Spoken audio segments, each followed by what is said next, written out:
Кешкі уақыт мотоциклде.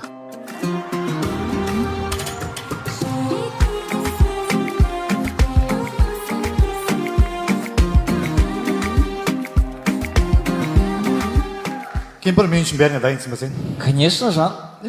Мен қайда барсам да дакенсен елесің бартымнан. Әрине, Жан.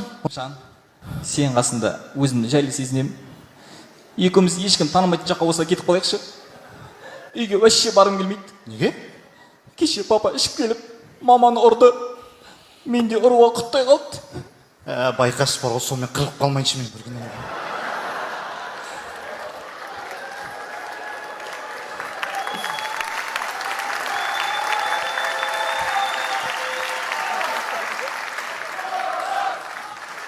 Жоқ, қалай істейді мен түсінбеймін бар ғой. Семьясы бар адам қалай ішімдікке жолайды мен түсінбеймін бар ғой. Мамаңды ал да бөлек шығып кетші. Қалсын өзі. Квартираларыңды мен төлеп тұрайын. Жан, не істесе де ол мен әкем, бәрібір мен ол үшін уайымдаймын. Мынау қалтаңдағы зат, Жан. Менікі емес ол дейтін. Жан, сен темекіні әлі қойған жоқсың ба, не? Мына дос баламдікі. Екеуміз қалай естік, болашақта дені сау ұрпақ тәрбиелейміз деген жоқпыз ба? Бүгін темекі, ертең папа құсап ішіп жүретін боларсың. Ондай болмайды.